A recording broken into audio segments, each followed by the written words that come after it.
Assalamualaikum warahmatullahi wabarakatuh. Halo semuanya.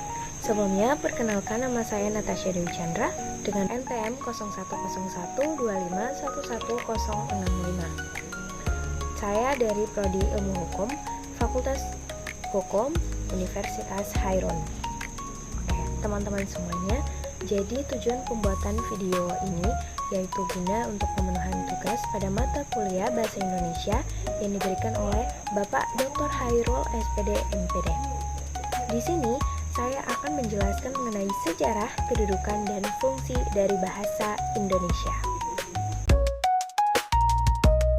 Perlu kita ketahui bersama bahwasannya bahasa Indonesia merupakan salah satu identitas nasional bagi bangsa dan negara Indonesia.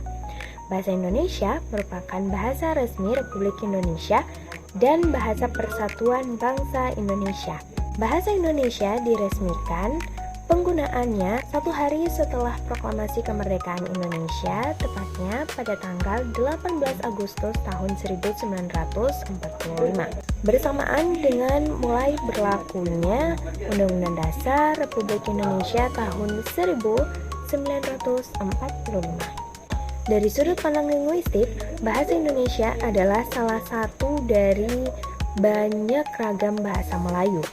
Ragam yang dipakai sebagai dasar bahasa Indonesia adalah bahasa Melayu Riau. Pada abad ke-19, bahasa Melayu merupakan bahasa penghubung antar etnis dan suku-suku di Kepulauan Nusantara, serta menjadi bahasa penghubung dalam kegiatan perdagangan internasional di wilayah Nusantara yang disebut sebagai lingua franca antar warga Nusantara dan dengan pendatang dari mancanegara. Hal ini merupakan salah satu alasan mengapa bahasa Melayu ditetapkan sebagai dasar dari bahasa Indonesia. Alasan lainnya yaitu karena bahasa Melayu adalah bahasa yang sederhana sehingga lebih mudah dipelajari dan dikuasai. Pada 16 Juni tahun 1927, Jaja Dato Kayo pertama kali menggunakan bahasa Indonesia atau bahasa Melayu dalam pidatonya di sidang Volksraad atau sidang Dewan Rakyat. Pada tahun 1928,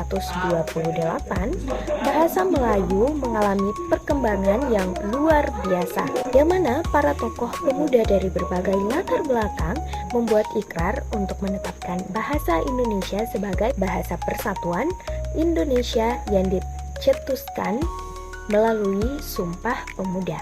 Pada tanggal 28 Oktober tahun 1928, usul agar bahasa Melayu diangkat sebagai bahasa nasional disampaikan oleh Muhammad Yamin, seorang politikus, sastrawan, dan ahli sejarah, dalam pidatonya pada Kongres Nasional kedua di Jakarta.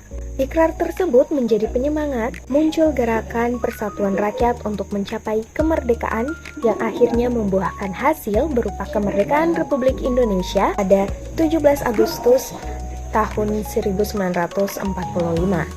Dan pada tanggal 18 Agustus 1945, bahasa Indonesia secara yuridis formal diakui sebagai bahasa resmi negara dan bahasa persatuan bangsa. Pada Undang-Undang Dasar 1945 dalam pasal 36 menetapkan bahasa Indonesia sebagai bahasa negara. Sejak diikrarkan melalui Sumpah Pemuda pada 28 Oktober tahun 1928, bahasa Indonesia memiliki kedudukan sebagai bahasa nasional. Hasil perumusan seminar politik bahasa nasional yang diselenggarakan di Jakarta pada 25 hingga 28 Februari tahun 1975 antara lain menegaskan bahwa dalam kedudukannya sebagai bahasa nasional, bahasa Indonesia berfungsi sebagai lambang kebanggaan nasional, lambang identitas nasional, alat pemersatu berbagai masyarakat yang berbeda-beda latar belakang sosial, budaya, dan bahasa, alat perhubungan antar budaya antar daerah.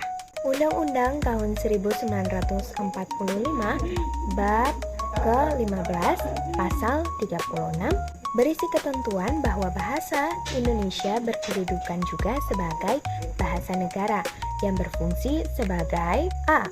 Bahasa resmi negara. Biasa dilakukan sebagai bahasa pengantar dalam komunikasi resmi, seperti upacara, pidato, penyusunan undang-undang, rapat kenegaraan baik lisan maupun tulis. B. Bahasa pengantar resmi di lembaga-lembaga pendidikan. C. Bahasa dalam perhubungan tingkat nasional untuk kepentingan perencanaan dan pelaksanaan pembangunan serta pemerintahan.